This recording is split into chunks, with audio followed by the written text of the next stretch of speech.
꼭 알아야 할 어제의 뉴스. 바레인 출국을 위해 인천국제공항을 찾은 이명박 전 대통령. 자신을 비판하는 시위대 앞에서 작심한 듯 문재인 정부의 적폐 청산을 비판했습니다. 그러나 지나간 6개월 적폐 청산을 명목으로 보면서 이것이 과연 개혁이냐, 감정풀이냐, 정치적 보복이냐 이런 의심이 들기 시작했습니다. 이어 적폐 청산으로 사회의 갈등과 분열이 깊어져 걱정이라며 한 국가가 번영하는 건 어렵지만 쇠퇴하는 건 쉬운 만큼 국가 발전에 힘을 모아야 한다고 강조했습니다. 그러면서 발전 과정에서 부정적인 측면이 있다고 해도 긍정적인 측면까지 파괴해선 안 된다고 목소리를 높였습니다. 긍정적인 측면이 부정적인 측면보다도 훨씬 크다는 것을 우리가 알아야 합니다. 부정적인 측면은 개혁해 나가되 긍정적인 측면은 이어나가야 합니다. 정부 당국을 향한 수사에도 불편한 심경을 감추지 않았습니다. 안보와 외교 위기 상황에서 군과 정보기관을 겨냥하는 건 바람직하지 않다는 주장입니다. 군의 조직이나 정보기관의 조직이 무차별적이고 불공정하게 다루어지는 것은 우리 안보를 더욱 위태롭게 만든다, 저는 이렇게 생각하고 있습니다. 바레인 문화장관의 초청으로 출국길에 오른 이 전 대통령은 2박 4일 일정을 마친 뒤 귀국할 예정입니다. 이 전 대통령 측은 출국 금지를 요구하는 여론에 대해서도 국격과 품위를 지켰으면 좋겠다며 불쾌감을 내비쳤습니다. 문재인 정부의 적폐 청산에 대한 이 전 대통령의 비판에 대해 각 당의 입장은 엇갈렸습니다. 여당인 민주당은 정치보복, 감정풀이 운운에 실망감을 드러냈습니다. 댓글 공작 몸통이 이 전 대통령이라는 사실이 드러나고 있다며 결백하다면 즉각 수사를 받으라고 촉구했습니다.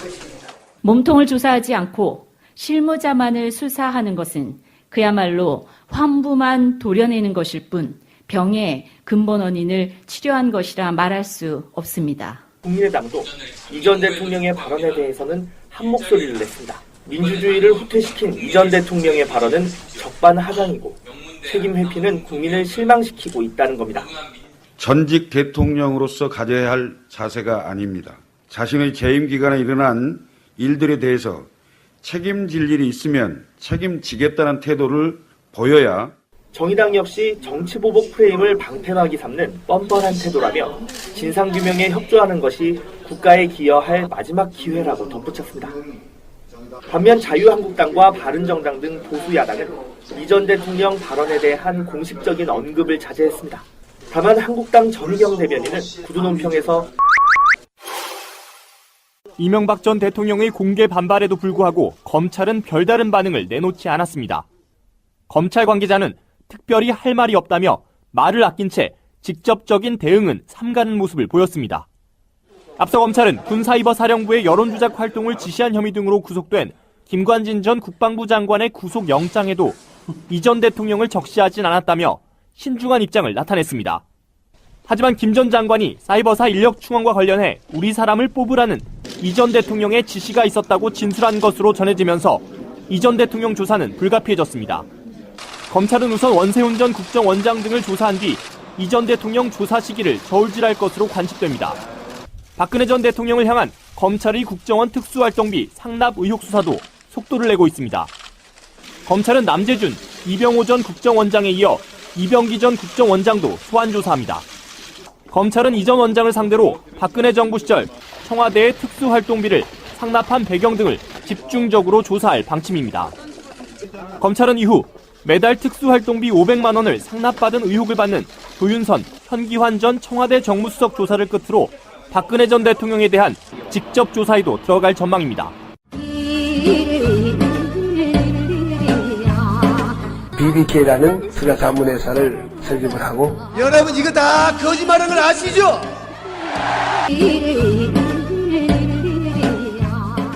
따다다다단 띠다다다단 띠다다다다다다다다 따라리라란 딴 따라리라란 따라리라라라라 하나 둘 셋 넷 다섯.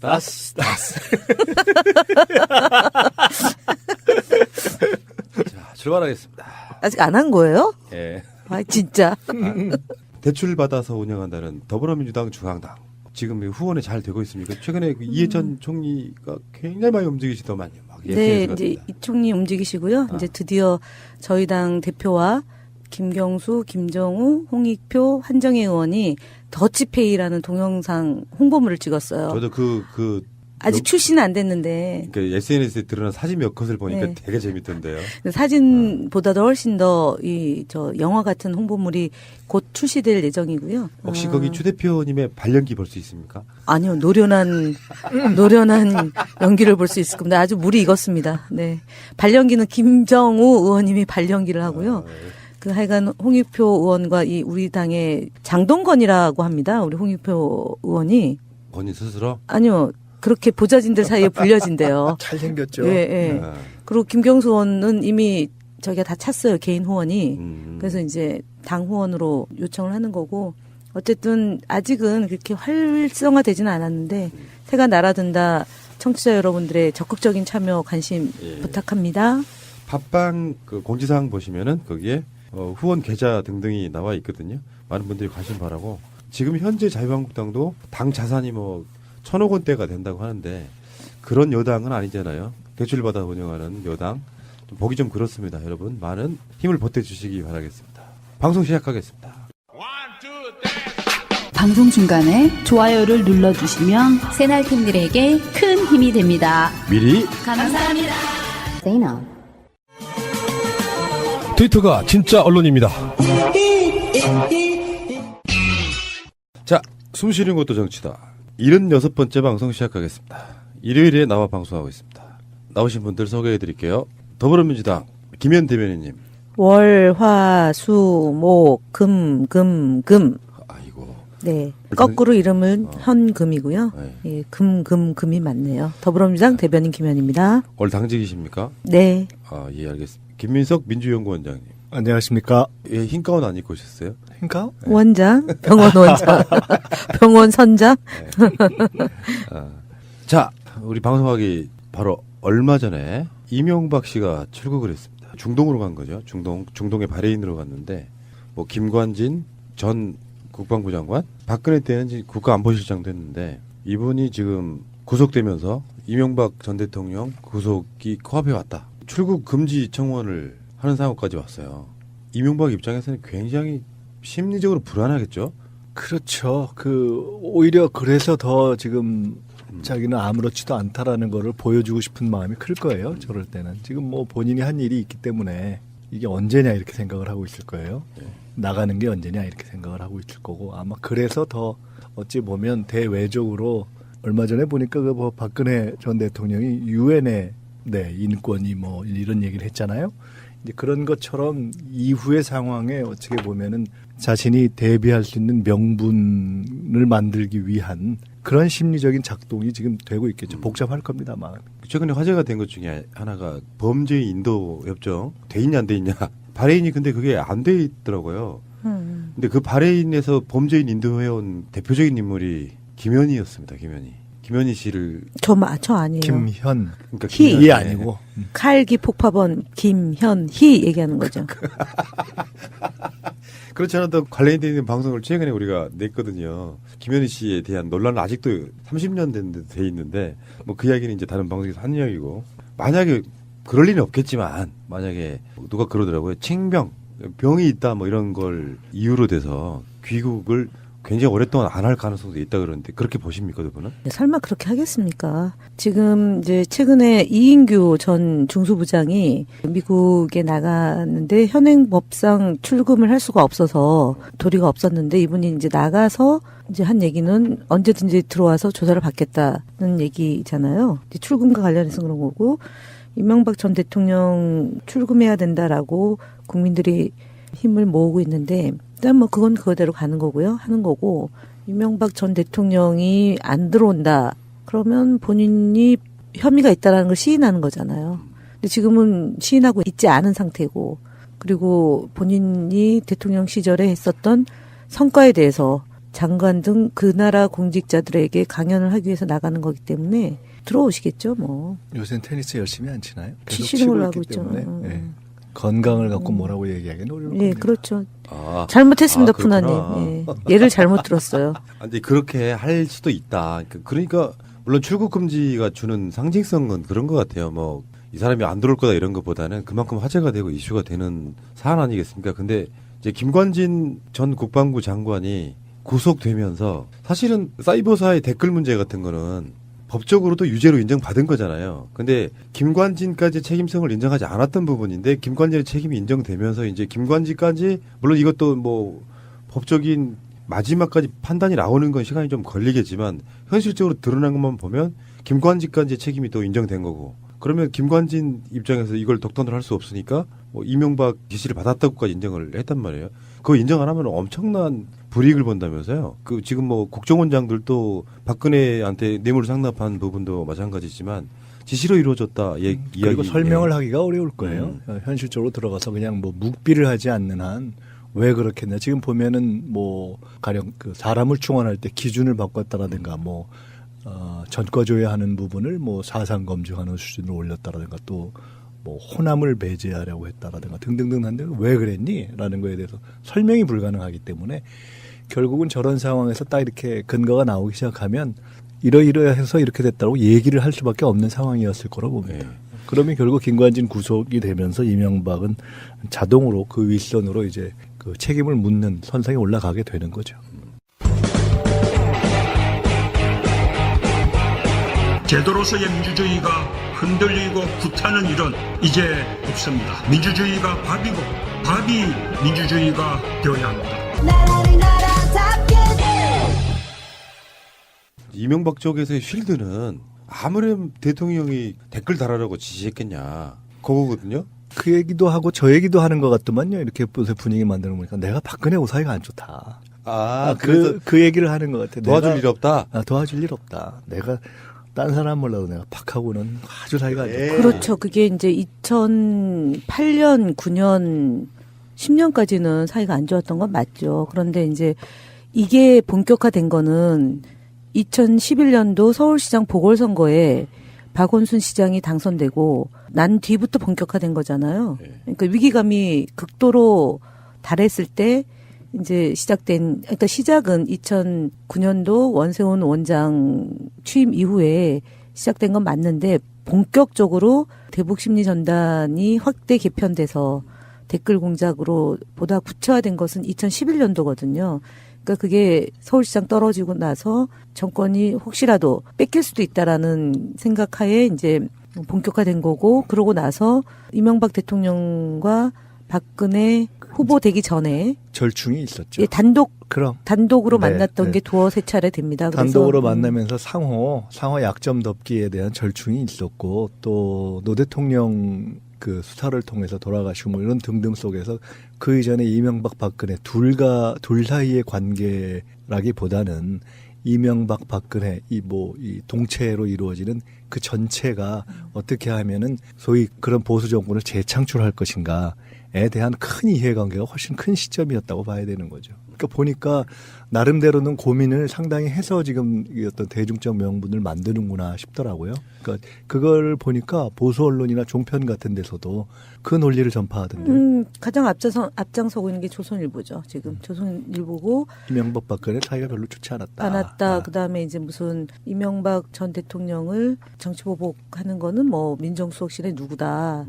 그에 의해서 주도되고 있다. 이제 이런 얘기를 하면서 장례식장 때의 백온우 구원이 작동했다. 뭐 이런 건데 정말 졸렬하고 조잡하고 형편없는 추측이죠. 그러니까 이미 팩트 자체에 대한 방어 논리가 취약하고 이제 그것을 방어하기 어렵기 때문에 일종의 정치보복 여론전 준비를 먼저 하는 것이구나 하는 게 벌써 그런 대응에서도 딱 드러나는 것 같아요. 그렇다면은 이제 보면 자유한국당 안에 소위 말하는 친이 부대들이 이런 상황이 발생하면 발벗고 나서서 막 해줘야 되거든요. 삼박처럼 그때 왜 박근혜 전 대통령이 삼성동 사저로 돌아왔을 때 7에서 8명이 역할을 나눠 정무, 뭐 언론 이런 식으로 역할을 나눠 법률 해가지고 그나마 뭐 3일 천하로 끝났지만 그런 정도의 소위 역할 분담에 의한 방어전을 좀 펼쳐줘야 되는데 이명박 전 대통령 주변에는 그런 의원이 없나요? 여론조사가 법적인 명분은 될 수 없겠지만 75% 정도의 국민들은 이명박 조사해라 이렇게 나오고 있단 말이에요. 그럼 이게 이제 어떤 프레임으로 갈 수가 있냐면은 잘 생각해야 되는 게 국민적인 여론조사가 이명박 조사했으면 좋겠다가 한 75%쯤 되는데 거기에 대해서 법적으로 위법성 이런 걸 떠나서 완강하게 그걸 이제 막고 있는 상황이 되면 딱 프레임이 이렇게 굳어지는 측면이 있거든요. 이명박 쪽에서 순수하게 조사 받을 건 받겠다라고 나오는 것이 훨씬 더 유리할 수 있어요. 여론상으로. 이명박 조사 받아야 된다고 생각하는 국민들의 입장에서는 그쪽에서 버틴길수록 75%의 선이 공고해지는 측면이 분명히 있거든요. 제가 봤을 때는 이거를 잘 활용하면은 정말 보수의 어떤 진짜 괴멸이 올 수 있는 아주 대표적인 사안 중에 하나라고 저는 봅니다. 조사 받으러 가는 순간 못 나와요. 쿨하게 나오진 않을 겁니다. 제가 그 김관진 구속되는 거 기다리다가 보니까 4시쯤 나오더라고요. 영장 그 판사들은 보면은 왜 이렇게 늦게 그게 오래 걸리는지 모르겠어요. 저희 방송에 반영을 해야 돼서 계속 기다리는 거예요. 새벽에 일 다 끝났는데도 이명박이 만약에 구속영장 청구되면은 정말 범국민적으로 잠 한숨 못 잘 것 같아. 한 75%의 국민들은. 아니 뭐 우리가 축구 볼 때나 올림픽 게임 볼 때나 뭐 그다음에 대통령 선거 때나 아니면은 지방 선거 때나 밤잠 안 자고 날밤 셉니다. 뭐 그거 이명박 전 대통령 정도의 범법 행위를 구속을 당하는 순간 한 골 넣었을 때 와! 함성이 나오지 않을까요? 이영표 올라가줘야죠. 자, 먼저 뛰었습니다. 안정환 슛! 들어갔습니다. 경기 끝났습니다. 경기 끝났습니다. 경기 끝났습니다. 안정환 8강이에요. 저는 구원이 크잖아요, 실제로. 그러니까. 저는 이분 때문에 아직도 재판받잖아요. 그 이야기 이따가 또 할 수 있어요. MB의 경우는 이게 사안이 한두 가지가 아니잖아요. 그렇기 때문에 지금 푸나님 말씀하신 것처럼 쿨하게 뭐 이 부분에 대해서는 어떻게 하겠습니다라고 이야기하기가 어려울 거예요. 이거 딱 들어가는 순간 계속 판도라의 상자가 열리는 거기 때문에. 자, 잠시 후에 다시 이야기하겠습니다. 최근에 김관진 뭐 보면서 그런 생각이 들었어요. 기억들 하십니까? 장세동 씨? 기억하죠. 정치계에 그런 인물 사실 솔직히 드물죠. 자기 죽은 막 지키려고 다 뒤집어 쓰고 가는 경우. 그거는 그때는 노태우 정부였잖아요. 네. 그러니까 그 수사를 담당했던 당시에는 정부가 완전 다르죠. 예를 들어서 이명박에서 박근혜 넘어갈 때 김용판을 무죄로 그냥 처리했잖아요. 그러니까 결의 같은 정부로 정부가 그러니까 교체가 아니라 정권 교체가 아니라 이양으로 가면 봐줄 수 있는 거죠. 아까 그 이명박이 박근혜랑 안 친했다는 얘기를 비슷한 얘기가 조폭의리나마 그렇게 조폭의리처럼 지키는 그런 게 왜 그러니까 전두환한테는 있고 나머지는 없냐니 그 말씀을 하시고 싶어서 그런 것 같은데. 근데 장세동 시절에는 그러니까 노태우 정부가 공범이었으니까 전두환 노태우가 공범이니까 장세동을 심하게 하지 못했죠. 심하게 하지 못하면서 그러나 처벌을 하지 않을 수 없으니까 살짝 건드려 놓은 거죠. 그러니까 김용판을 박근혜 대통령 때 1심에서 유죄, 2심에서 유죄, 대법원 가서 무죄가 된 거잖아요. 원세훈도 마찬가지. 안 건드릴 수 없으니까 살짝 건드렸는데 정부가 완전히 바뀌고 제대로 수사하니까 백일하이 드러나는 것처럼 장세동이 의리가 있다 얘기하는 것은 돈 먹은 의리잖아요, 그건. 무슨 그게 의리입니까? 의리라고 표현 안 했어요. 저는 의리라는 표현 쓴 적 없습니다. 문제는 언론이 만들어 놓은 허상인데. 허상이죠. 네, 그러니까 아주 전형적인 허상이죠. 속으로 그런 생각했다고요. 원세훈도 이명박을 지킬 수 있을까? 김관진도 지킬 수 있을까? 그건 앞서 우리 원장님이 법률가인 변호사 출신 원장님이 이미 얘기했잖아요. 증거를 대고 질문을 하는데 검찰이 조사를 하는데 거기서 발뺌할 수가 없죠. 그러면 추가가 뜨니까. 아주 좋은 용어 나왔어요. 추가가 뜬다. 좀 당해보신 분. 용어가 바로 뜨네. 최근에 그 이재만, 안범근, 그때 당시 국정원장들 남재준, 이병호 이런 사람들 그리고 김관진도 그렇고요. 원세훈은 그래도 조금 약간 장세동 삘이 좀 나요. 뭘 불었다는 이야기는 아직 없잖아요. 지금 그 거론되는 아까 그 인물들 나이가요. 청와대 문고리 3인방 정도를 빼고 나면 나머지는 대부분 다 감옥 들어가시면 살아나오실 가능성이 없는 정도의 어떤 죄를 짓고 있는 상태라서 제대로 불어주는 거. 그 저쪽 입장에서 배신이 될지 모르겠지만 국가와 민족을 위해서는 굉장히 중요한 양심선언 아니겠습니까? 아니 그러니까 그거는 국정원 적폐청산 TF가 제대로 조사를 했다라는 반증이고 검찰의 윤석열 팀장이 2013년부터 이제 국정원 댓글 공작을 쭉 수사를 담당해 왔잖아요. 제대로 수사를 했으면은 그때 이미 감옥 가야 될 사람들이 자연인으로 있다가 다시 이제 감옥에 가는 건데 그만큼 수사팀의 전문성과 노하우와 입증할 만한 증빙 서류가 거의 완성도를 높여놨다. 그렇기 때문에 오도 가도 못하고 꼼짝 못하는 거지. 김관진 내지는 남재준, 이병호 이런 사람들이 불고 싶어서 불었겠습니까? 저는 절대로 그렇게 안 봅니다. 남재준은 특히 인사청문회 때도 그랬고 국정원 정보위 열었을 때도 그렇고요. 완전히 그리고 최근에 검찰 조사받고 나와서도 국정원은 자유민주주의의 최후의 보루다. 이런 얘기까지 했잖아요. 도리가 없어서 얘기하게 되는 증거 때문에 얘기할 수밖에 없는 상황이라고 봐요. 새가 날아든다는 여러분들의 하트를 먹고 삽니다. 잊지 않으셨죠? 에피소드 제목을 누르고 플레이가 되면 오른쪽 위에 하트를 꼭 눌러주세요. 오늘도 감사합니다. 더 많은 분들이 들을 수 있도록 하트 꼭 눌러주세요. 우리가 요새도 가끔 이렇게 얘기를 하다 보면 또 연세가 있는 어르신들 가운데 그래도 박정희 때가 좋았어 하시다가 우리는 그래도 독재를 해야 돼. 가령 이런 얘기가 나올 때가 있잖아요.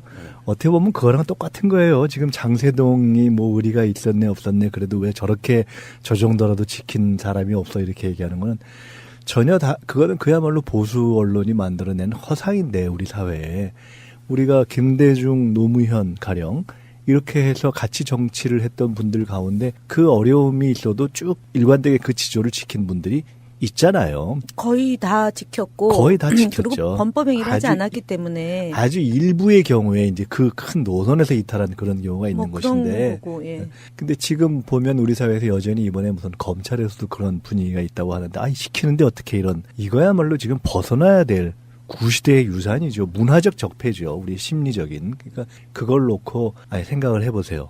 우리 사람을 해라. 호남을 그 결과로 호남을 빼라. 이거는 그냥 상식인으로 생각할 때 있을 수 없는 그런 것을 그 아래서 그냥 이게 말이 됩니까? 이렇게 정리해야 될 것들을 그 정도 위치에 있는 사람들이 했다라는 것에서 우리가 개탄해야 될 일이지.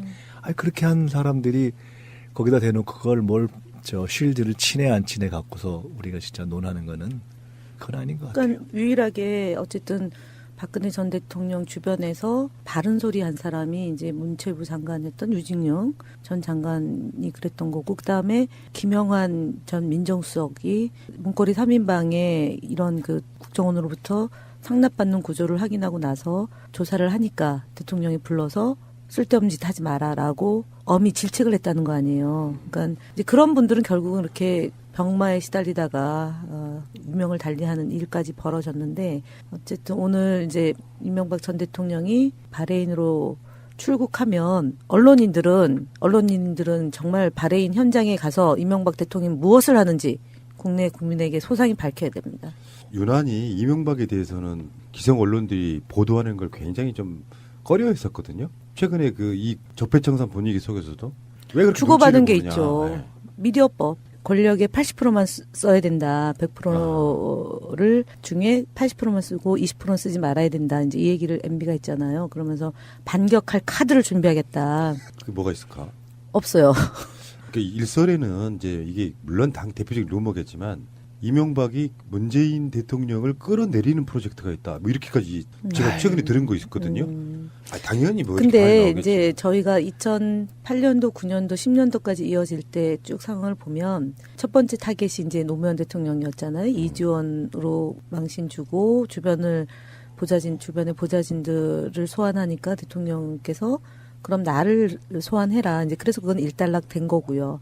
그 다음에 이제 박연차 게이트를 통해서 이제 탈탈탈 털다가 결국은 이제 그 노무현 대통령이 서거하는 지경까지 간 거고, 그리고 나서 이제 노무현 재단에 관련됐던 분들을 중에 이제 이해찬 전 총리, 그 다음에 이병환 실장, 그리고 한명숙 전 총리, 문재인 현재 대통령님을 비롯해서 주변을 다 조사를 했고요. 그리고 그 조사를 안 받은 사람이 거의 없어요. 나름대로 청와대에서 좀 일 좀 했다는 사람들은 다 조사받아서 그때 이미 통신조회뿐만 아니라 은행 계좌까지 다 받았고 이제 망신을 당했죠. 거기까지 다 했어요, 이미. 요새 적폐청산 이런 것을 도대체 기자들을 만나면 또 그런 얘기 할 때가 있어요. 이걸 언제까지 할 거냐.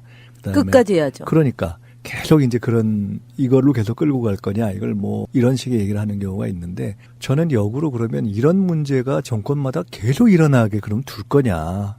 차라리 끝까지 하고, 이 정권, 그러니까 현재의 문재인 정부가 지난 다음에 보면 될 거 아니냐. 그래서 정말 이런 류의 일은 다시 일어나지 않는다는 것을 실증해주고, 이렇게 하면서 정말 털고 싶으면 탈탈 털어라 하고 끝내는 그런 역사를 한번 만들었으면 좋겠다는 생각이 들고요. 그 다음에 아까 박근혜 때도 그랬지만 이명박 주변에 무슨 장세동 필 나는 그런 경우가 과연 있을 거냐 없을 거냐, 또 왜 없냐 이런 얘기가 나오는데, 저는 거기서 중요한 차이가 하나 있다고 봐요.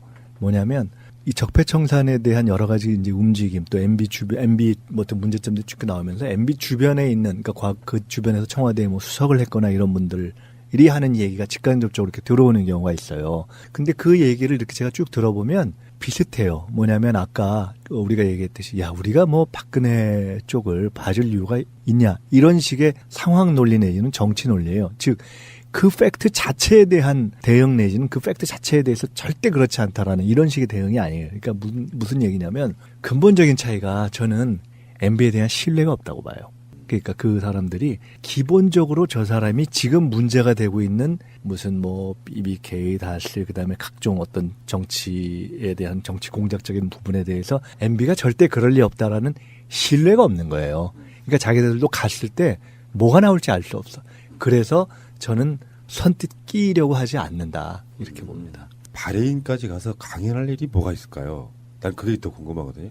그거야 정상적이면은 저 대통령 지낸 사람들이 외국에서 초대도 받고 사실 그렇게 해서 강연하고 다니면 좋은 거죠, 원래는. 의심은 뭐냐면, 강연이야 뭐 예를 들면 뭐 교포 서너 명 모아놓고도 알리바이 만들 수 있죠. 근데 실제 목적이 따로 있을 거다. 이게 고령의 어떤 분들이 물론 테니스로 이제 다져진 건강이라고는 하지만 10시간 넘게 이렇게 막 비행기 타고 가서 과연 그게 강연 목적일까, 아니면 또 다른 숨겨진 목적이 있을까? 여기 골프장 있어요? 거기에요? 골프장? 날씨가 26도래요. 그러니까 여기는 좀 춥잖아요. 거기는 따뜻하니까. 아니, 또 못 나갈지도 모르잖아요. 마지막 여행일 이별 수도 있기 여행이야? 때문에. 난 사실은 저는 그 생각도 해봤는데, 이거 자칫하면 이제 당분간 비행기 못 할 수도 있겠다. 의심은 뭐 그 숨겨둔 비자금, 이른바 저수지, 여기에 대한 본인이 가야 되는 어떤 관리 어떤 문제가 생긴 게 아니냐. 그런 경우 있을 수 있잖아요. 본인 직접 와, 다른 사람은 필요 없어, 이런 거.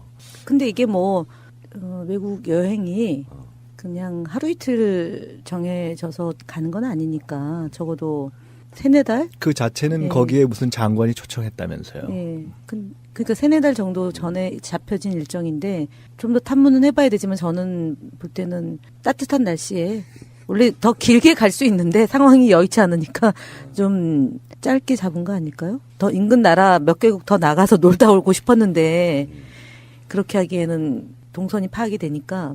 최근에 비슷한 상황을 누구를 봤냐면 홍준표 있잖아요.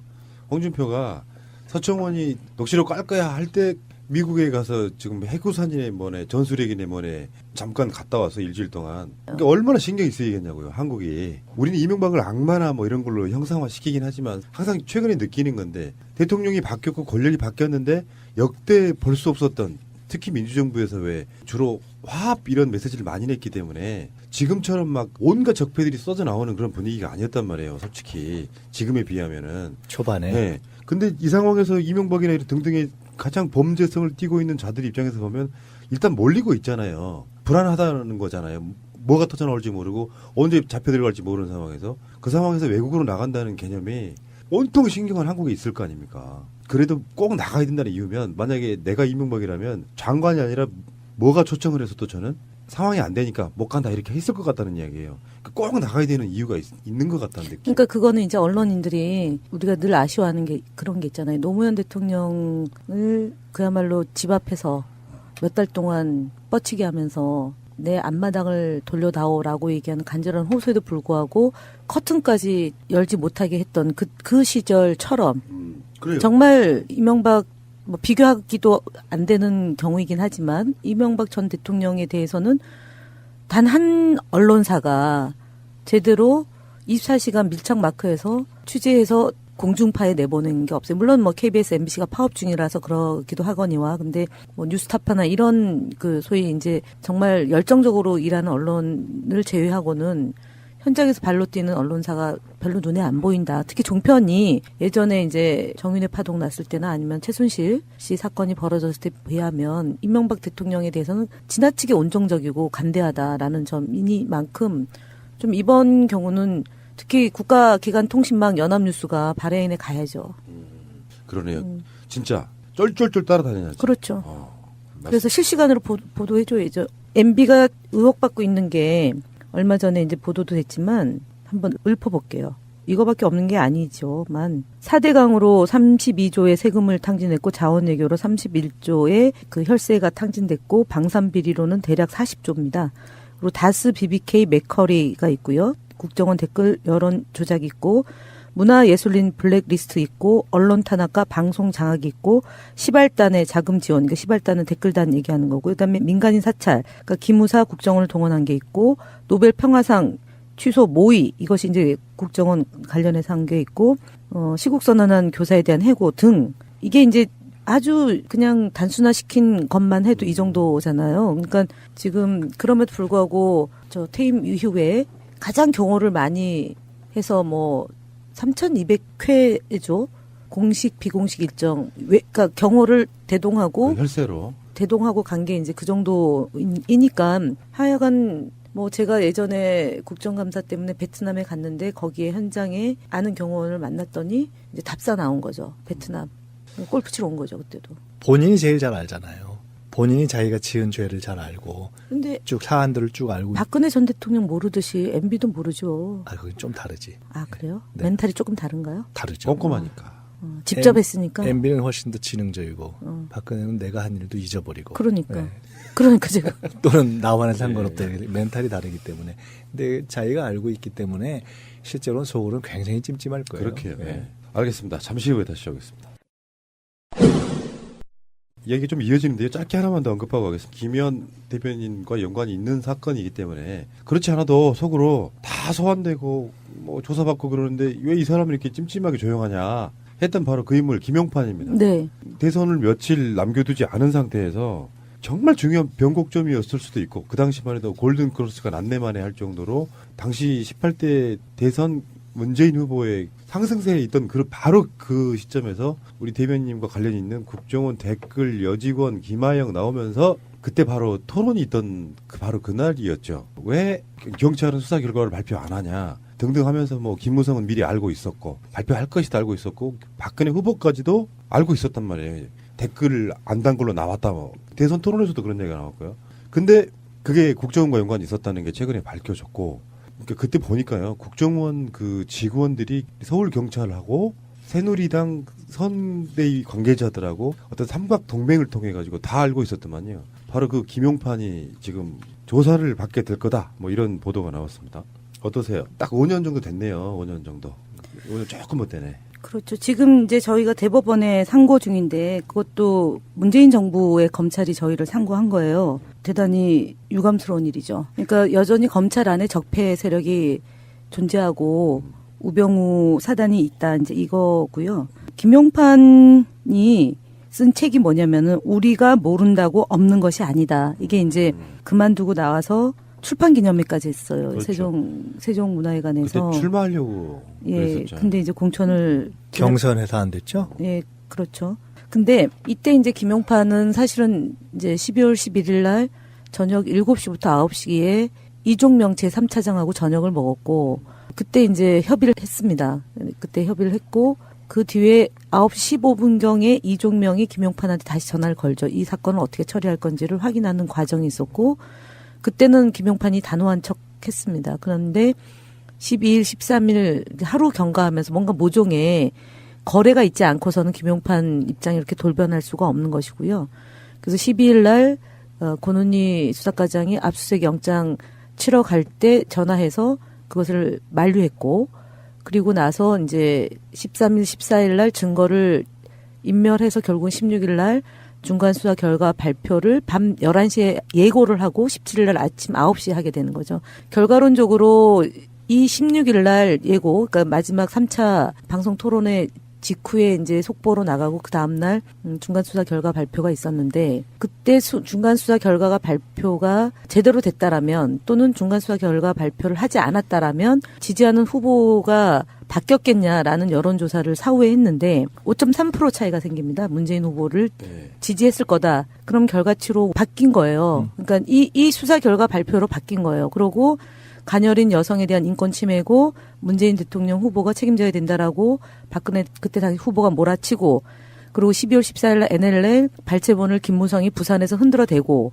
그리고 16일 날 발표 직전에 점심쯤에 이미 김무성은 댓글 흔적이 없다라는 거를 알고 있었던 거고 그날 TV토론 11시쯤에 진행됐는데 안영환 씨랑 제가 이제 1대1로 붙었는데 안영환도 이미 알고 나왔어요. 그러니까 여권은 이미 그 당시 여권은 프레임을 짠 거죠. 예, 그렇죠. 그러니까 이미 12월 11일 날 저녁부터 가녀린 여성에 대한 인권 침해고 댓글은 없다. 그리고 민주당이 감금했다. 그다음에 그 부모 왔을 때 뭐 물과 먹을 것도 넣어주지 않았다라고 하면서 이제 이 가녀린 여성의 프레임인데 박근혜 대통령의 여성 이런 것들로 이제 짜진 거지. 마지막 남은 일주일이 그렇게 해서 저희는 이들은 차곡차곡 그 프레임으로 만들어서 공작을 한 건데 우리는 눈 뜨고 당한 그게 거죠. 이제 대선 막바지에 저런 상황이 발생할 수 있거든요.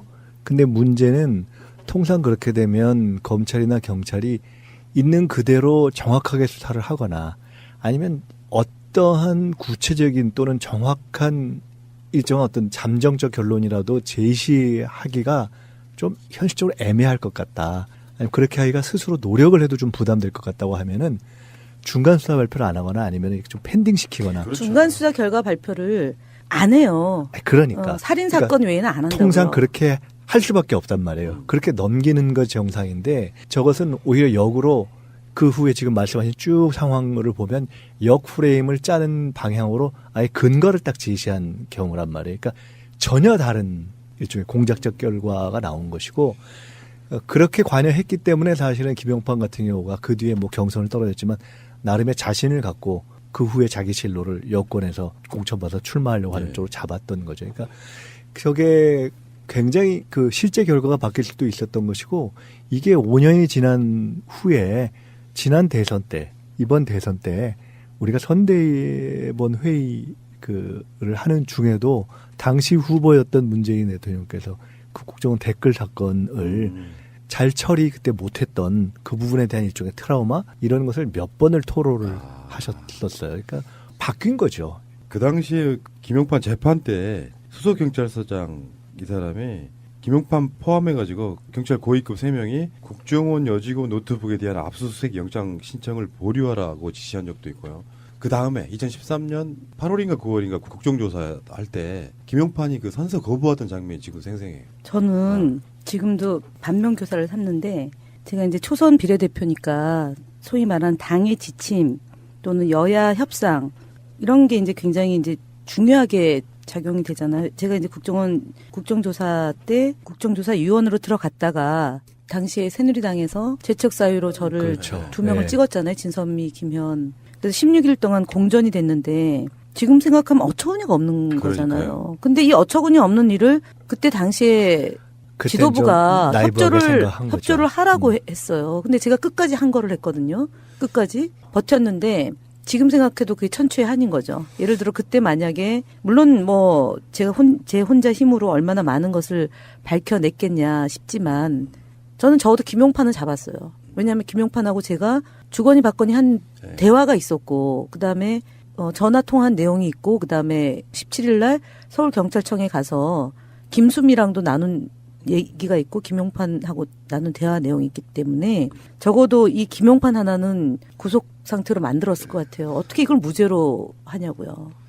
정치라고 하는 게 이런 면에서 보면은 한의 분야 같아요. 한. 그래서 힘을 길러야 됩니다. 제가 만약에 당시에 재선 의원이고 그랬으면 저를 그렇게 함부로 내치지 못했을 것 같아요. 그리고 저 대신 들어간 분이 있는데 그분들이 잘했죠. 물론 잘했는데 진선미 의원하고 제가 그때 만약에 국정원 댓글 공작 국정조사 특위에서 활동을 했다면 역사의 이런 퇴행은 더 빨리 저런 정리가 류의 됐을 일이 거예요. 있을 때 사실은 작은 거라도 좀 이렇게 쉽게 보지 말고 사실 잡을 때 확실하게 잡았어야 그러니까요. 된다라는 것을 시간이 지나고 보면 볼수록 지금 느끼게 되는 거죠.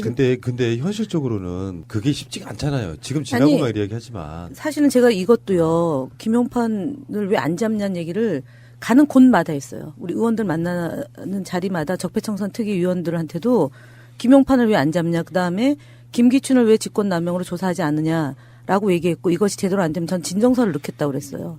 저는 곧 조만간 그 세월호 유가족 그 사건에 대해서 검찰이 조사를 안 하면 저한테 출석해서 진술하라고 어느 정도 시점까지 안 오면 진정서 넣을 거예요. 근데 권력을 쥔 자들이 컨트롤하는데 거기서 할 수 있었던 것도 사실 별로 없잖아요. 돌이켜보면 아닌데 그래요? 그때 이제 제가 얘기하는 거는 짬짬이라는 게 있어요. 정치권에도. 짬짬이라는데 그때 이철호가 자기가 이제 우리가 야당에서 재척사를 먼저 걸었어요. 그러니까 이제 이철호가 그만두면서 좋다 그러면서 우리 둘을 걸었단 말이에요. 그러니까 왜 거냐고요. 그냥 놔두지. 각자 특위위원을 정했으면은 그냥 인정해주고 가고. 이게 무슨 말인지 알았어요. 그 야당에서 그때 받아주면 안 됐었다는 거죠. 그렇죠. 그런 거죠. 알겠습니다. 우리 지도부를 지금 제가 힐난하는 거예요. 그 지도부가 김한길인가요? 지금 기억도 안 나요. 누군지. 국민들은 국가의 존재 이유가 무엇이냐고 물었습니다. 어려울 때 국가가 지켜주고 있다는 믿음을 주어야 합니다. 그것이 국가의 존재 이유입니다.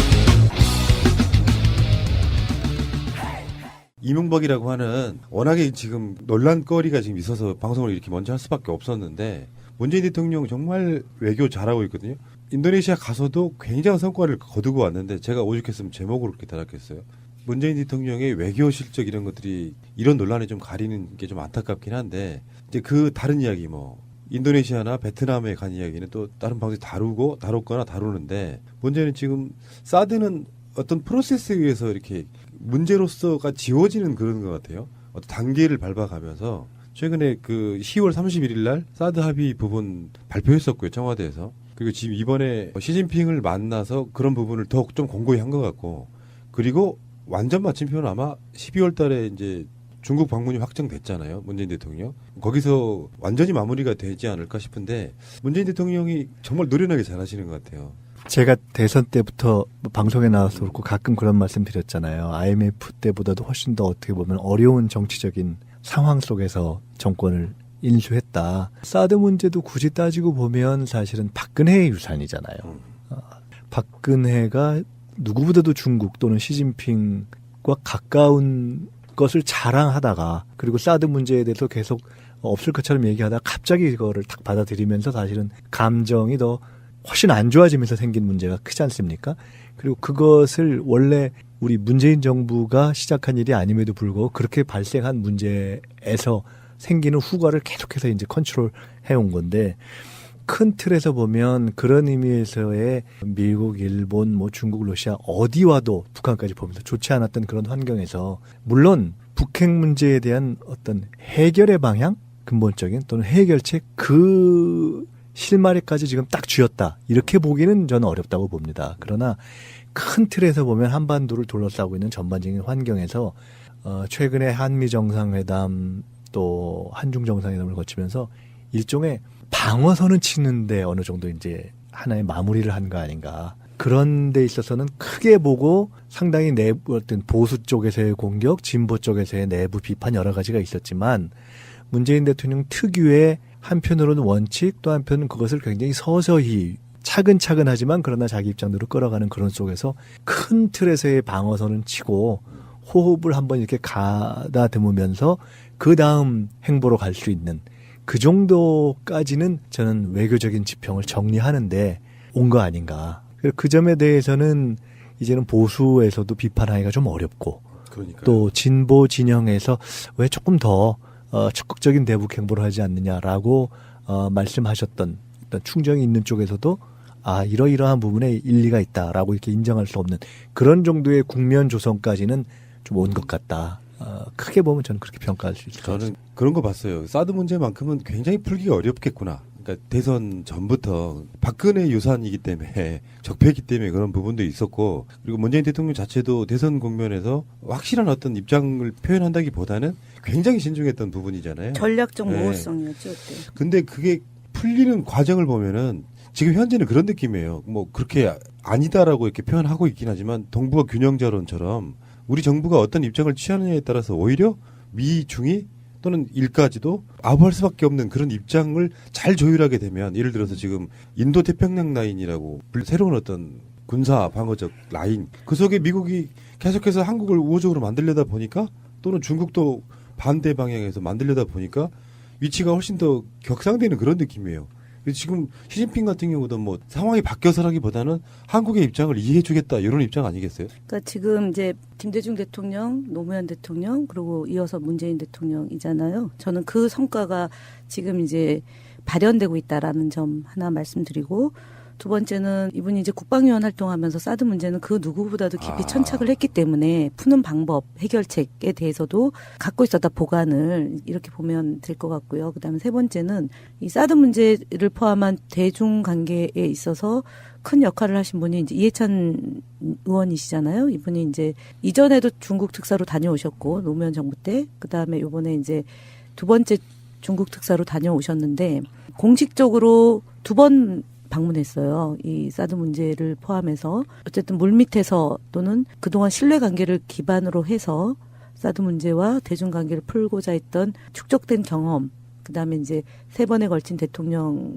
중국과의 관계를 어떻게 풀어왔는지가 이렇게 좀 쌓여서 역사적인 거죠. 과거, 현재, 미래까지 해서 이렇게 성과를 얻은 거고 특히 이제 동북아 균형자로는 노무현 대통령이 이제 생전에 굉장히 이제 심혈을 기울였던 것이고 코리아의 역할이 무엇보다 중요한 시기가 온다라고 얘기했고 그것에 굉장히 이제 방점을 많이 찍고 영향을 기울였는데 애석하게도 저희가 남북 정상회담이 임기 말년에 이제 되면서 그 성과가 이제 단절된 거잖아요. 그래서 어쨌든 지난 10년 우리가 이제 잃어버린 10년 동안의 외교적 성과가 그 이전 참여정부로 돌아가서 단시일 내에 이렇게 복원될 수 있었던 것도 그런 충분한 그 과거에 이제 잘잘못에 대한 평가가 있었고 그것을 바탕으로 해가지고 대통령이 신중하고도 신뢰감을 주는 그런 행보 때문에 나타난 결과물이다고 보는 거죠.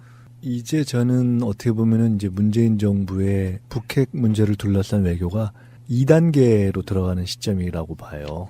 결국은 대부분 우리가 보듯이 궁극적으로는 이 문제는 평화적인 또는 대화를 통한 방법으로 풀 수밖에 없고 최종적으로는 미국과 북한 간의 근본적인 어떤 적대적 관계를 해소하는 방식으로 풀 수밖에 없는데 근데 그것을 이제 종래의 방법으로 풀기가 좀 어려웠단 말이에요. 우리는 미국 트럼프 대통령의 아주 독특한 공격적인 자세 그다음에 중국과는 사드를 통한 압박 이것 때문에 이 정말 그 양쪽에서의 압박에 휘청거려서 아무것도 할 수가 없는 그런 상황에서 이제는 일단 그 양쪽의 신뢰를 얻으면서 우리가 움직일 수 있는 최소한의 공간을 확보한 정도까지 일단 간 거죠. 물론 그렇지만 여전히 큰 틀에서는 북이 동결을 하면 또는 해야 그 다음에 대화를 하겠다라는 우리가 이제 그 입장에 트럼프 대통령과 이제 유사한 큰 틀에서 입장에 서 있기 때문에 사실은 그 다음 행보로 보다 더 적극적인 공격적인 대북 제안을 하거나 이걸 풀어가기는 조금 어려운 상황이 있기는 하나 그러나 이 정도까지 오기도 어려웠단 말이죠. 그래서 이제 진짜 이제 문제를 푸는 문재인 정부의 외교적 능력을 발휘할 수 있는 최소한의 정지 작업을 했고 또 기대해 볼 수 있는 시점에 왔다. 그러니까 시진핑 입장에서도요. 그 나온 단어들이 좀 어려운 게 있어요. 쌍괴 병행, 그 쌍중단 두 가지인데 결론적으로 이 이야기들에 쉽게 표현하면은 북한도 핵개발 그만하고 한미 연합훈련 같은 전쟁 연습도 그만하고 결론적으로 말하면 시진핑 입장에서 쌍중단이죠. 평화적으로 가자라는 메시지잖아요. 예를 들어 미국이 사실은 뭐 인도 태평양 라인 같은 것들이 사실 예전에 소련에 대항했던 뭐 여러 가지 라인들이 있었지만 지금 그게 중국에 대항하는 거지 않습니까? G2로서 그런 관점에서 봤을 때 트럼프하고 시진핑 만나는 것도 그렇고 전반적으로 세계 전체가 말에 의해서든 뭐에 의해서든 전쟁 분위기가 아니고 평화적으로 가게 되면 어쩌면 이게 북한의 어떤 핵포기 이런 것들까지 연관이 될 수 있는 그런 부분이라 사실 노림 수가 똑같다고 봐야 되는 게 맞겠죠. 문재인 대통령이나 시진핑이나 최소한 목적은 평화다. 뭐 전쟁이 나서 좋을 것도 없는 것이고. 그렇죠. 그 이제 사실은 이제 이번에 이제 한중 정상회담의 결과에 대한 우리 정부 측과 중국 정부 측의 어떤 설명에 있어서의 강조점 이것이 조금 다르긴 해요. 그러니까 지난번 사드 관련 봉인이나 합의 같은 것도 중국은 여전히 자기들 입장에서 우린 사드 그 자체에 배치에 대해서 반대한다는 입장을 포기하지는 않고 있거든요. 그걸 쭉 하고 있어요. 근데 그럼에도 불구하고 중국이 전통적으로 쓰는 어떤 외교에서의 방식이 문제가 있으면 있다고 해서 그것으로 상호 관계를 닫지는 않는다. 그걸 풀려고 노력하되 정 안 되면 그건 그대로 두면서 다른 공통점을 찾아서 노력한다는 게 전통적인 중국의 방식인데 어떻게 보면 그것을 사용할 수 있는 여지를 우리가 이제 열어주고 받은 거죠. 그래서 큰 틀에서 보면 평화적 해결 또 대화를 통한 해결 그리고 이제 중국의 입장에서는 먼저 동결해야만 그 뒤에 대화가 들어간다라는 트럼프의 접근 방식에 대해서 우린 다르다라는 얘기를 하고 있는데 그 양쪽에 대해서 지금 다 열어주면서 우리가 한미 또는 한중 양쪽 정상회담의 그 결과를 일정하게 평형적인 관계를 지금 유지한 선에서 마무리한 거죠. 박근혜 정부 때와 비교를 해보면은 박근혜 정부 때는 전략이랄 게 사실 없었거든요. 밖으로 드러나는 걸 보면 뭐뭐를 얼만큼 해서 뭐뭐를 어떻게 취한다 이런 개념이 아니라 일방적으로 특히나 이제 박근혜 정권 중기 이후부터는 일방적으로 미국 편들어주는 그런 느낌이었고 중국은 상당히 서운해하는 그런 느낌이었고 그 당시 시진핑도 박근혜에게 굉장히 우호적이었던 게 한국을 조금이라도 자기 쪽으로 좀 더 끌어당기고 싶어하는 게 보였었거든요. 근데 그거를 사드 같은 문제로 일방적으로 미국 편 들어주기 시작하니까 빈정이 상하는 상태까지 갔는데 참 외교라는 게 그런 것 같아요. 그러니까 한편으로는 전략이고 또 한편으로는 지도자 간의 신뢰인데 그런 전략에 기초했다기보다는 그런 전략이 막 왔다 갔다 하면서 주장하기로는 박근혜가 시진핑과의 신뢰를 강조했단 말이에요. 근데 그게 이제 확 깨지면서 오히려 더 나빠진 면이 있잖아요. 근데 지금 중요한 것은 이번 과정을 거치면서 중국에서 그런 얘기를 한 것 같은 문재인 대통령의 그간의 행보에 대해서 신뢰한다라는 말이 이렇게 직간접적으로 흘러나오고 있는 것을 보면 큰 전략적인 균형점을 우리의 힘이 완전히 주도할 만하지는 못하기 때문에 그렇게 주도적으로 잡지는 못하지만 최소한 방어선을 구축하는 데 성공했을 뿐만 아니라 각 정상들 사이에서의 문재인 대통령이 저런 자기가 어떤 전략이나 자기가 하는 말에 대해서는 저렇게 일관되게 가는구나 하는 그런 신뢰를 구축하는 데는 성공을 한 거 아닌가. 외교의 가장 기본이 신뢰예요, 신뢰. 특히나 지도자 간의 신뢰가 중요하죠. 지금 그래서 나중에 제 생각은 그렇습니다. 제일 중요한 게 북한과의 신뢰관계 회복이에요. 얼마 전에 그 전방에서 전기 오발 사고가 났다. 이런 얘기 나오면은 물론 북한의 반응도 발끈 이런 건 없었지만 그래서 신뢰관계가 만들어지면 그게 궁극적으로는 남북 간의 대화 또는 교류로 이어질 수 있다는 부분 생각해 보면은 그게 없었어요. 박근혜 때는 상대방한테 신뢰 주는 게 없었고. 일방적으로 한쪽이 얹혀서 가는 그런 외교라고 할 것도 없는 그런 부분이 아니었나 싶어요. 참고로 11월 30일부터 12월 3일 공산당 세계정당 고위급 회의가 있습니다. 공산당 세계정당 고위급 회의 중국에서 시진핑 주석이 200개 정당을 초청을 했어요. 200개 정당 전 세계에 있는. 근데 저희 추미애 대표님이 참석하시고 북한도 온다고 해요. 그러면 어떤 방식으로든 간에 접촉이 진행되겠죠. 기대해 봅니다. 이제 북한과의 관계에 있어서는 이제 평창 문제를 어떻게 할 거냐, 평창에서의 접점을 어떻게 찾을 수 있느냐 하는 것이 하나 있고요. 지금 말씀하신 것처럼 하여간 미국, 일본, 중국, 러시아, 북한까지 다 그냥 온갖 아주 힘을 과시하는 스트롱맨들의 외교다. 과연 여기서 어떻게 과연 대한민국이 펼쳐갈 자리를 구할 수 있겠느냐 이런 우려가 많았잖아요. 근데 어떻게 보면 이른바 유능재강, 유연한 것이 강한 것을 누를 수 있다 또는 그걸 컨트롤할 수 있다라는 그 유연함에 외교적으로도 그것이 실효를 발휘할 수 있다라는 것을 지금 보이고 있는 것이죠. 트럼프를 저는 보는데요. 트럼프가 집권 지금 1년 됐잖아요, 딱. 근데 보여주는 모습이 트럼프도 완전체가 아니기 때문에 진화하고 있다고 봐요. 처음에 대통령이 됐을 때와 지금은 생각이 굉장히 많이 바뀌었을 겁니다. 근데 초반에는 학습이 안 된 상태라서 자기 스타일대로 강하게만 지금 밀어붙이다가 최근에 이제 아시아 순방이네 등등을 보고 있으면 트럼프도 한 3년차, 4년차 가면은 굉장히 부드러워질 거라고 생각해요. 그게 학습 효과라고 보는데 마찬가지로 사실 시진핑은 내치 외교 이런 부분에 있어가지고 정말 노련한 사람이에요. 그런 사람이 트럼프를 잘 요리하고 있다고 저는 보는 거거든요. 그래서 결국은 평화 모드로 갈 수밖에 없는 미국은 이제 조금 전쟁 위기 같은 걸 과장시켜서 무기 팔아먹는 건 하겠지만 그게 세계에서 대한민국의 국민들이나 일본 국민들이나 다 속아주는 건 아니잖아요. 그런 면에서는 궁극적으로 평화로 가야 된다고 보는 것이고요. 완전한 대한민국 문재인과 손잡고 다시 하나 된 우리 대한민국. 끊지 마세요. 끊지 마세요. 국민의당 이야기를 잠깐만 하겠습니다. 오늘 안 하나 했어요. 네. 그러니까 왜 해야 되냐면은 실제로 국민의당 내부적으로는 그런 거 있죠. 그 표현이 적절할지 모르겠는데 남녀 관계에서 특히 부부 관계에서 이혼을 하게 되면 징조들이 있잖아요. 근데 봉합이 되는 수준이냐 아니면은 봉합이 앞으로 안 될 거냐. 한 지붕 두 가족 개념의 동거가 이제 시작된다고 보거든요. 사실상 같은 당이지만 감정적으로 완전히 멀어지고 있다 이런 느낌이 들어서 최근에 안철수 대표의 행보는 말 세게 지르고 그걸 봉합하려고 막 무슨 초재선 모임 찾아다니고 최고위원회 같은 데서 말 봉합하고 하는데 이미 호남 분들 쪽의 어떤 반응이랄까 이런 거는 안철수를 이제 리더로 인정하지 않는 분위기.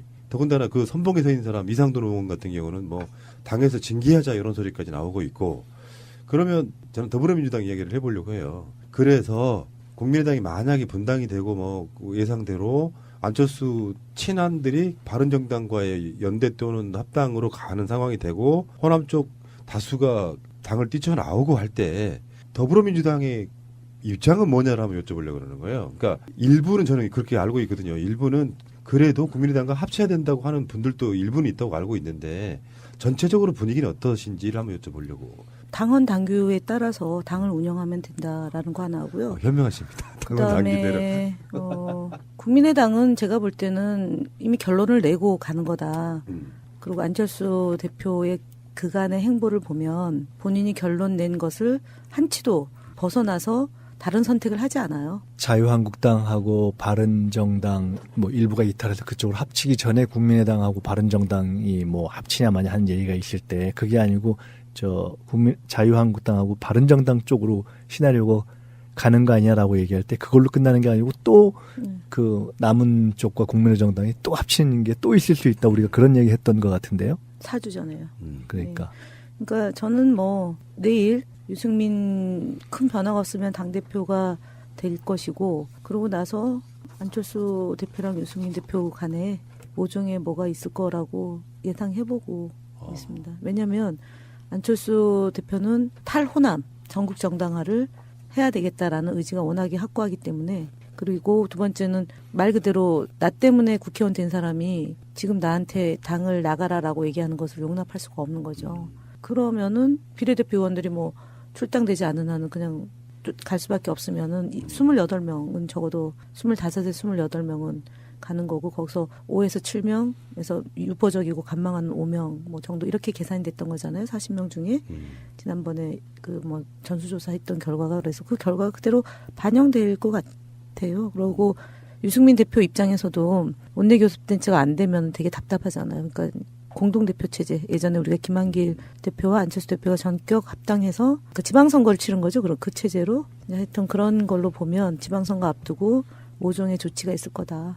제가 어렵다는 표현 썼던 이유가 하나 있어요. 호남인이잖아요, 제가. 만약에 이제 바른정당, 국민의당 뭐 합당 분위기 속에서 이쪽에 난민이 생기면 그 난민을 배에 태워줄 것이냐 말 것이냐인데 이게 당원 당규대로만 가능한 얘기가 아니라 결국에 또 태도 문제가 있거든요. 그러니까 호남인들 입장에서는 그중에서 괜찮은 사람은 좀 받아줘도 되는 거 아니야? 문을 확 닫아서 일종의 모노개방이라고 할 수 있는 그런 부분이 됐어. 니들은 뭐 정권 교체도 했고 뭐 니들한테 나눠줄 떡밥 이런 건 없어. 이렇게 닫는 것이 과연 정답일 것이냐는 부분이 있다는 그러니까 거죠. 그건 합당이 아니에요. 개별적으로 입당하는 뭐 그러니까 거죠. 복당이죠. 복당 나갔으니까. 그러니 복당이네. 복당이에요. 그러니까 탈당하신 분들이잖아요. 그 탈당한 분들이 들어오려면은 1년 유예 기간이 있는데 이분들은 정치적 상황이 있었기 때문에 자기 발로 나간 거거든요.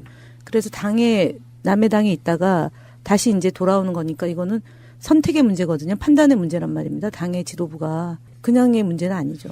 이게 상당히 좀 민감한 문제라서 알겠습니다. 어쨌든 뭐 선택할 여지가 있고 받아 말아 고민하는 것 자체는 행복한 겁니다. 근데 여기서 다만 우리가 뭐 더불어민주당이 일당을 뺏길 수도 있기 때문에 국민의당하고 이제 나온 분들을 어떻게 하겠다 이런 얘기는 저는 온당하지 않다. 그게 아까 얘기했던 매 시기마다 정책 선택을 어떻게 하느냐에 따라서 나중에 봤을 때 후회하느냐 아니냐의 문제잖아요. 제가 이제 국정원 국정조사 특위를 쫓겨나면서 당시에 지도부의 판단에 대해서 제가 16일 동안 한 거를 하다 결국 승복을 했는데 뒤늦게 보니까 그게 옳은 선택은 아니었던 거죠. 도리는 없지만. 그러면 지금의 경우도 마찬가지라는 거예요. 우리가 실리적인 선택을 할 거냐 아니면은 국민의 눈높이에 맞는 선택을 갈 거냐. 이 문제를 놓고 보면 국민과 함께 가야 된다라는 판단을 해야 된다는 거죠. 알겠습니다. 일요일에 나와주셔서 감사드리고요. 과연 이명박 씨는 돌아올까요? I'll be back. 알겠습니다. 돌아오고 나서 방송할 것 같습니다. 다음 주에 뵙겠습니다. 고맙습니다. 감사합니다. 나는 오늘 해외 나가면서 잠깐 나가려고 했습니다만 여러분 기자 여러분들이 이렇게 많이 나오셨기 때문에 짧게 몇 말씀은 드리겠습니다.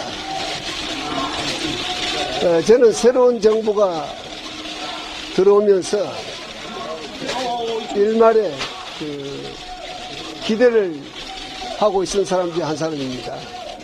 그러나 지나간 6개월 적폐청산이라는 명목으로 보면서 이것이 과연 개혁이냐, 감정풀이냐, 정치적 보복이냐 이런 의심이 들기 시작했습니다. 이러한 것은 중론을 분열시킬 뿐만 아니라 저 중대차한 시기에 안보 외교에도 도움이 되지 않고 지금 세계 경제 호황 속에서 한국 경제가 기회를 잡아야 할 시기에 도움이 되지 않는다. 저는 이렇게 생각하고 있습니다. 한 국가를 건설하고 번영하는 것은 매우 어렵습니다. 쉽지 않습니다. 그러나 파괴하고 쇠퇴시키는 것은 쉽습니다. 시간이 오래 걸리지 않습니다. 우리는 어느 누구도 대한민국을 발전시켜 나가고 번영시켜 나가야 한다고, 근데 힘을 모아야 한다고 생각을 합니다. 새로운 정부가 들어와서 오히려 모든 사회 모든 분야가 지금 갈등이 분열이 깊어졌다고 이렇게 생각해서 저는 많은 걱정을 하고 있습니다. 여러분 아시다시피 우리나라가 온 세계가 칭송하듯이 짧은 시간 내에 발전한 나라입니다. 민주주의도 이루었고 경제 번영도 이루었습니다. 그러나 그 짧은 시간에 발전하는 동안에 부정적인 측면도 있다는 것을 우리 모두 다 아는 사실입니다. 그러나 긍정적인 측면이 부정적인 측면보다도 훨씬 크다는 것을 우리가 알아야 합니다. 그렇기 때문에 이 부정적인 것을 고치기 위해서 긍정적인 측면을 파괴해서는 아니 됩니다. 부정적인 측면은 개혁해 나가되 긍정적인 측면은 이어나가야 합니다. 저는 우리가 외교 안보의 위기를 맞고 있습니다. 또 이런 가운데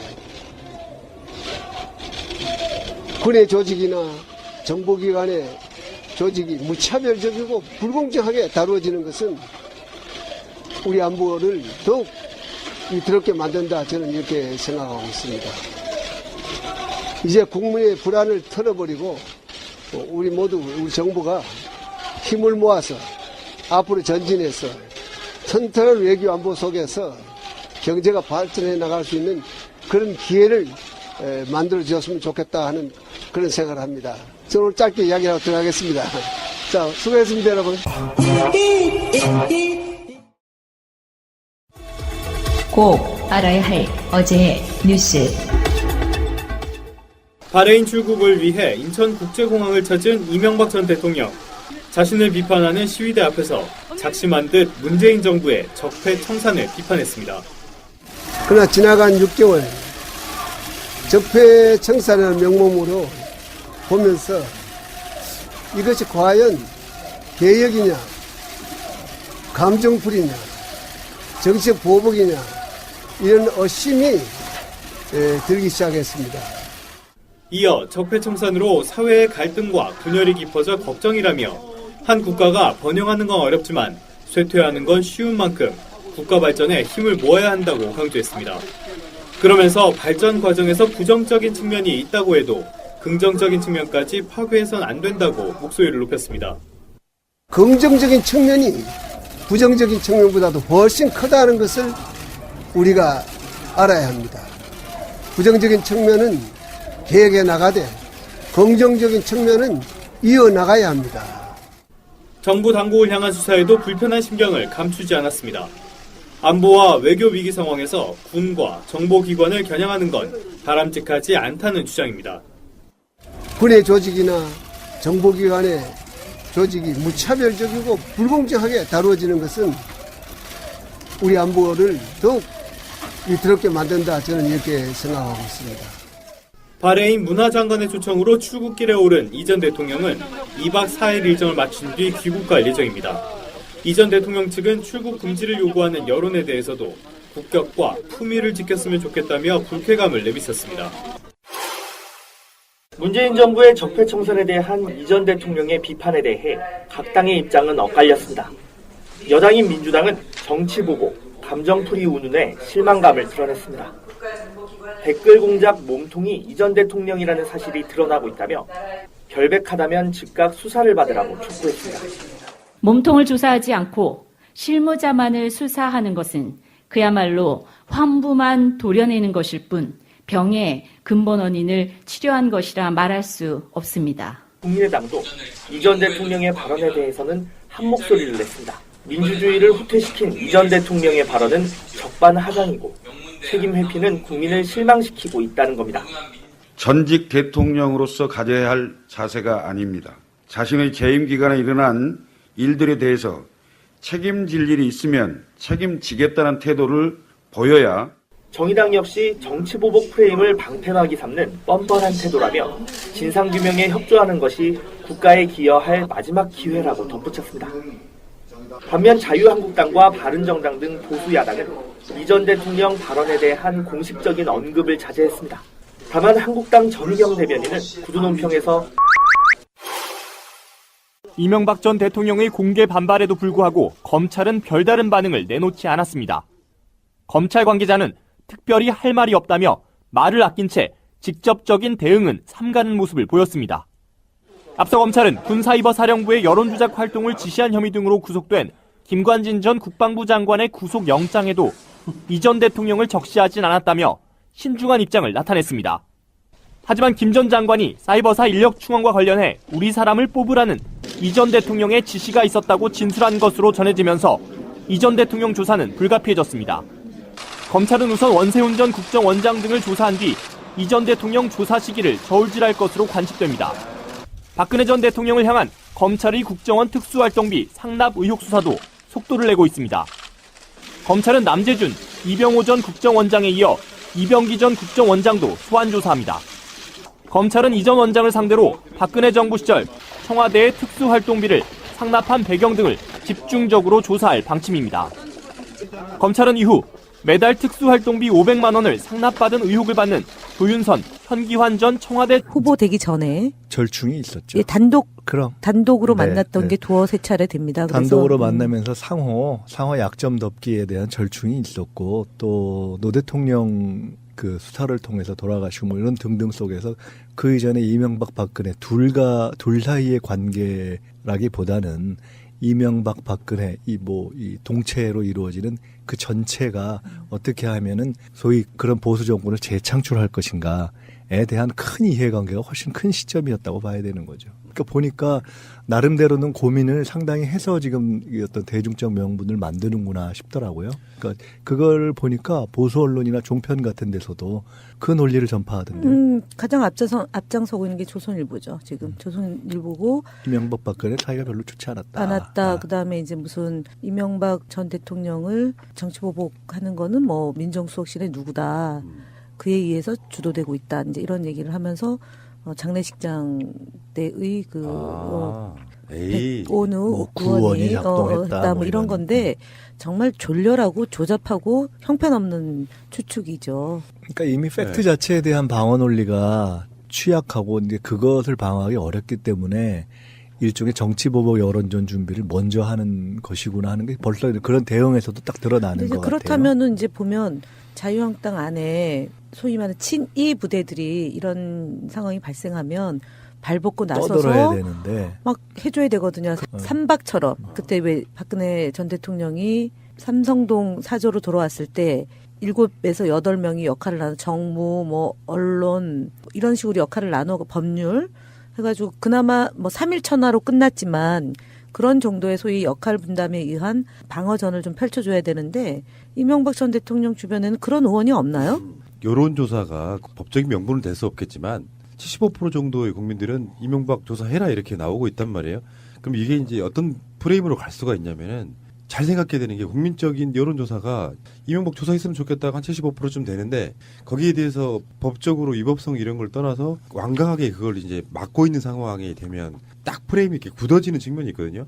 이명박 쪽에서 순수하게 조사 받을 건 받겠다라고 나오는 것이 훨씬 더 유리할 수 있어요. 여론상으로. 이명박 조사 받아야 된다고 생각하는 국민들의 입장에서는 그쪽에서 버팅길수록 75%의 선이 공고해지는 측면이 분명히 있거든요. 제가 봤을 때는 이거를 잘 활용하면은 정말 보수의 어떤 진짜 괴멸이 올 수 있는 아주 대표적인 사안 중에 하나라고 저는 봅니다. 조사 받으러 가는 순간 못 나와요. 쿨하게 나오지는 않을 겁니다. 제가 그 김관진 구속되는 거 기다리다가 보니까 4시쯤 나오더라고요. 영장 그 판사들은 보면은 왜 이렇게 늦게 그게 오래 걸리는지 모르겠어요. 저희 방송에 반영을 해야 돼서 계속 기다리는 거예요. 새벽에 일 다 끝났는데도 이명박이 만약에 구속영장 청구되면은 정말 범국민적으로 잠 한숨 못 잘 것 같아. 한 75% 국민들은. 아니 뭐 우리가 축구 볼 때나 올림픽 게임 볼 때나 뭐 그다음에 대통령 선거 때나 아니면은 지방 선거 때나 밤잠 안 자고 날밤 셉니다. 뭐 그거 이명박 전 대통령 정도의 범법 행위를 구속을 당하는 순간 한 골 넣었을 때 와! 함성이 나오지 않을까요? 올라가줘야죠. 자, 먼저 뛰었습니다. 안정환 슛! 들어갔습니다. 경기 끝났습니다. 경기 끝났습니다. 경기 끝났습니다. 안정환 8강이에요. 저는 구원이 크잖아요, 실제로. 그러니까. 저는 이분 때문에 아직도 재판받잖아요. 그 이야기 이따가 또 할 수 있어요. MB의 경우는 이게 사안이 한두 가지가 아니잖아요. 그렇기 때문에 지금 푸나니 말씀하신 것처럼 쿨하게 뭐 이 부분에 대해서는 어떻게 하겠습니다라고 이야기하기가 어려울 거예요. 이거 딱 들어가는 순간 계속 판도라의 상자가 열리는 거기 때문에. 자, 잠시 후에 다시 이야기하겠습니다. 최근에 김관진 뭐 보면서 그런 생각이 들었어요. 기억들 하십니까? 장세동 씨? 기억하죠. 정치계에 그런 인물 사실 솔직히 드물죠. 자기 죽은 막 지키려고 다 뒤집어 쓰고 가는 경우. 그거는 그때는 노태우 정부였잖아요. 그러니까 그 수사를 담당했던 당시에는 정부가 완전 다르죠. 예를 들어서 이명박에서 박근혜 넘어갈 때 김용판을 무죄로 그냥 처리했잖아요. 그러니까 결의 같은 정부로 정부가 그러니까 교체가 아니라 정권 교체가 아니라 이양으로 가면 봐줄 수 있는 거죠. 아까 그 이명박이 박근혜랑 안 친했다는 얘기랑 비슷한 얘기가 조폭의리나마 그렇게 조폭의리처럼 지키는 그런 게 왜 그러니까 전두환한테는 있고 나머지는 없냐니 그 말씀을 하시고 싶어서 그런 거 같은데. 근데 장세동 시절에는 그러니까 노태우 정부가 공범이었으니까 전두환 노태우가 공범이니까 장세동을 심하게 하지 못했죠. 심하게 하지 못하면서 그러나 처벌을 하지 않을 수 없으니까 살짝 건드려 놓은 거죠. 그러니까 김용판을 박근혜 대통령 때 1심에서 유죄, 2심에서 유죄, 대법원 가서 무죄가 된 거잖아요. 원세훈도 마찬가지. 안 건드릴 수 없으니까 살짝 건드렸는데 정부가 완전히 바뀌고 제대로 수사하니까 백일하이 드러나는 것처럼 장세동이 의리가 있다 얘기하는 것은 돈 먹은 의리잖아요, 그거. 무슨 그게 의리입니까? 의리라고 표현 안 했어요. 저는 의리라는 표현 쓴 적 없습니다. 문제는 언론이 만들어 놓은 허상인데. 허상이죠. 네, 그러니까 아주 전형적인 허상이죠. 속으로 그런 생각했다고요. 원세훈도 이명박을 지킬 수 있을까? 김관진도 지킬 수 있을까? 그건 앞서 우리 원장님이 법률가인 변호사 출신 원장님이 이미 얘기했잖아요. 증거를 대고 질문을 하는데 검찰이 조사를 하는데 거기서 발뺌할 수가 없죠. 그러면 추가가 뜨니까. 아주 좋은 용어 나왔어요. 추가가 뜬다. 좀 당해보신 분. 용어가 바로 뜨네. 최근에 그 이재만, 안범근, 그때 당시 국정원장들, 남재준, 이병호 이런 사람들, 그리고 김관진도 그렇고요. 원세훈은 그래도 조금 약간 장세동 삘이 좀 나요. 뭘 불었다는 이야기는 아직 없잖아요. 지금 그 거론되는 아까 그 인물들 나이가요. 청와대 문고리 3인방 정도를 빼고 나면 나머지는 대부분 다 감옥 들어가시면 살아나오실 가능성이 없는 정도의 어떤 죄를 짓고 있는 상태라서 제대로 불어주는 거, 그 저쪽 입장에서는 배신이 될지 모르겠지만 국가와 민족을 위해서는 굉장히 중요한 양심선언 아니겠습니까? 아니 그러니까 그거는 국정원 적폐청산 TF가 제대로 조사를 했다라는 반증이고 검찰의 윤석열 팀장이 2013년부터 이제 국정원 댓글 공작을 쭉 수사를 담당해 왔잖아요. 제대로 수사를 했으면은 그때 이미 감옥 가야 될 사람들이 자연인으로 있다가 다시 이제 감옥에 가는 건데 그만큼 수사팀의 전문성과 노하우와 입증할 만한 증빙 서류가 거의 완성도를 높여놨다. 그렇기 때문에 오도 가도 못하고 꼼짝 못하는 거지. 김관진 뭐 내지는 남재준, 이병호 이런 사람들이 불고 싶어서 불었겠습니까? 저는 절대로 그렇게 안 봅니다. 남재준은 특히 뭐 인사청문회 때도 그랬고 국정원 정보위 열었을 때도 그렇고요. 완전히 뭐 그리고 최근에 검찰 조사받고 나와서도 국정원은 자유민주주의의 최후의 보루다. 뭐 이런 얘기까지 했잖아요. 도리가 없어서 얘기하게 되는 증거 때문에 얘기할 수밖에 없는 상황이라고 봐요. 새가 날아든다는 여러분들의 하트를 먹고 삽니다. 잊지 않으셨죠? 에피소드 제목을 누르고 플레이가 되면 오른쪽 위에 하트를 꼭 눌러주세요. 오늘도 감사합니다.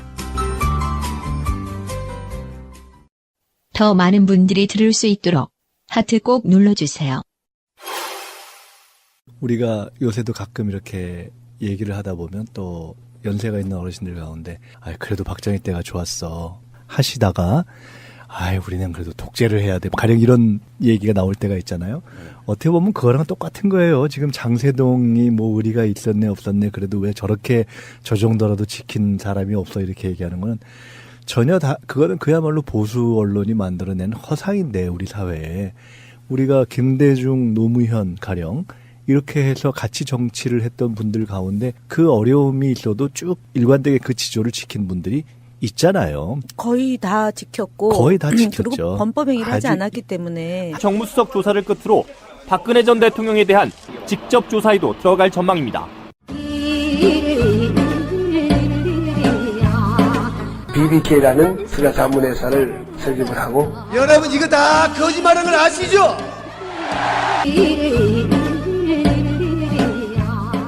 따다다다단 티다다다단 티다다다다다다다다 따라리라란 딴 따라리라란 따라리라라라라 하나 둘 셋 넷 다스. 자,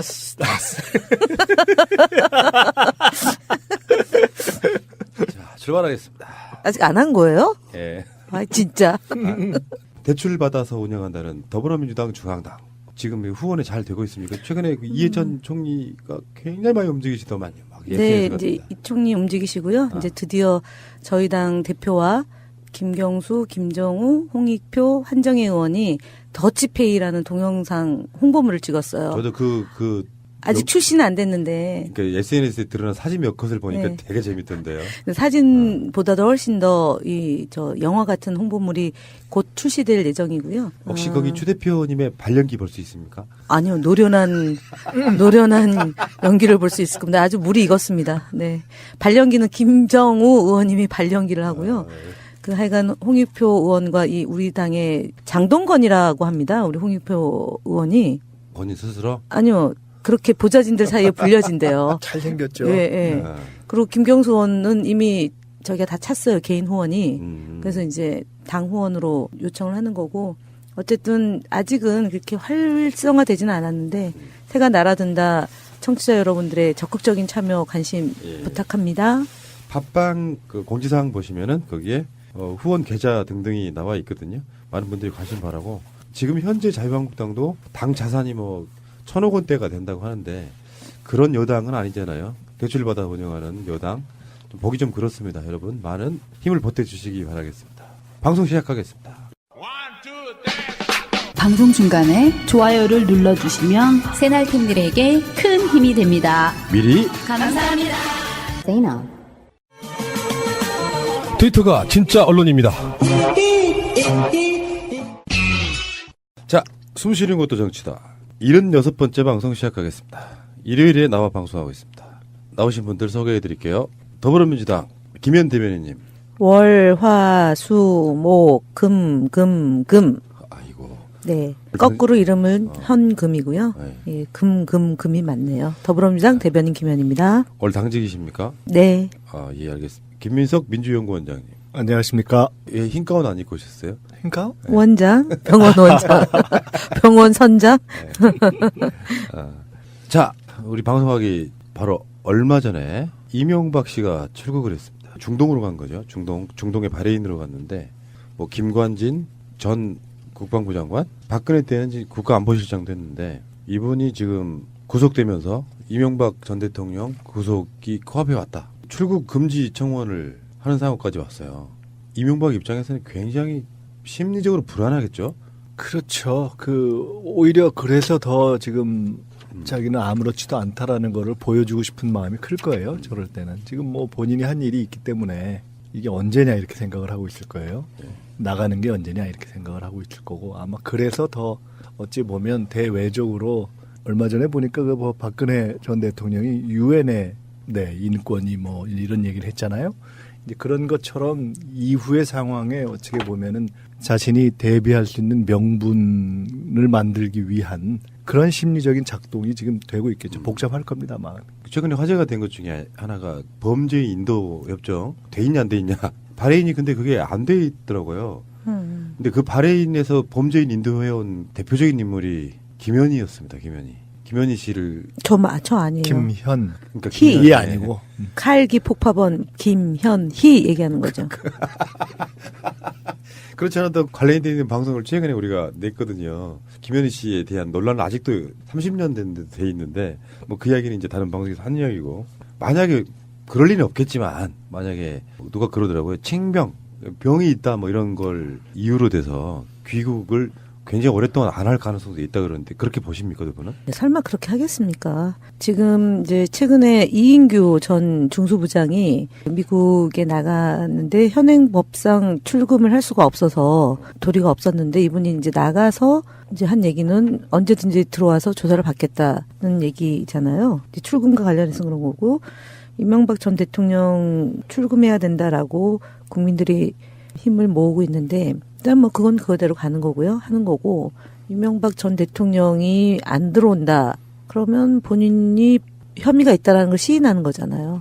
근데 지금은 시인하고 있지 않은 상태고, 그리고 본인이 대통령 시절에 했었던 성과에 대해서 장관 등 그 나라 공직자들에게 강연을 하기 위해서 나가는 거기 때문에 들어오시겠죠, 뭐. 요새는 테니스 열심히 안 치나요? 치시는 걸로 알고 있죠. 네. 건강을 갖고 뭐라고 얘기하기는 어려울 겁니다. 예, 그렇죠.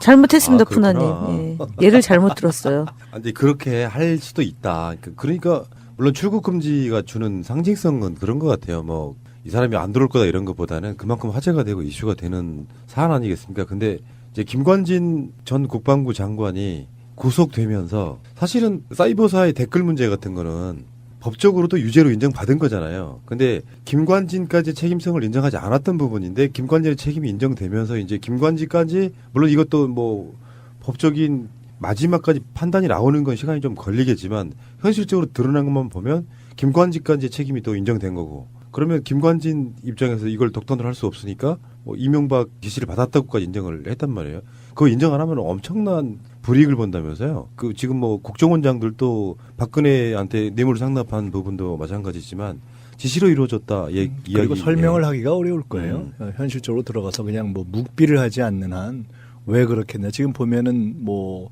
가령 사람을 충원할 때 기준을 바꿨다라든가 뭐 전과조회 하는 부분을 뭐 사상 검증하는 수준으로 올렸다라든가, 또 뭐 호남을 배제하려고 했다라든가 등등등 한데 왜 그랬니? 라는 거에 대해서 설명이 불가능하기 때문에 결국은 저런 상황에서 딱 이렇게 근거가 나오기 시작하면 이러이러해서 이렇게 됐다고 얘기를 할 수밖에 없는 상황이었을 거라고 봅니다. 그러면 결국 김관진 구속이 되면서 이명박은 자동으로 그 윗선으로 이제 그 책임을 묻는 선상에 올라가게 되는 거죠. 제도로서의 민주주의가 흔들리고 구타는 일은 이제 없습니다. 민주주의가 밥이고 밥이 민주주의가 되어야 합니다. 이명박 쪽에서의 쉴드는 아무렴 대통령이 댓글 달아라고 지시했겠냐 그거거든요. 그 얘기도 하고 저 얘기도 하는 것 같더만요. 이렇게 요새 분위기 만드는 거 보니까 내가 박근혜하고 사이가 안 좋다. 그래서 그 얘기를 하는 것 같아. 도와줄 일 없다. 도와줄 일 없다. 내가 딴 사람 몰라도 내가 박하고는 아주 사이가 안 좋다. 그렇죠. 그게 이제 2008년, 9년, 10년까지는 사이가 안 좋았던 건 맞죠. 그런데 이제 이게 본격화된 거는 2011년도 서울시장 보궐선거에 박원순 시장이 당선되고 난 뒤부터 본격화된 거잖아요. 그러니까 위기감이 극도로 달했을 때 이제 그러니까 시작은 2009년도 원세훈 원장 취임 이후에 시작된 건 맞는데 본격적으로 대북심리전단이 확대 개편돼서 댓글 공작으로 보다 구체화된 것은 2011년도거든요. 그러니까 그게 서울시장 떨어지고 나서 정권이 혹시라도 뺏길 수도 있다라는 생각하에 이제 본격화된 거고, 그러고 나서 이명박 대통령과 박근혜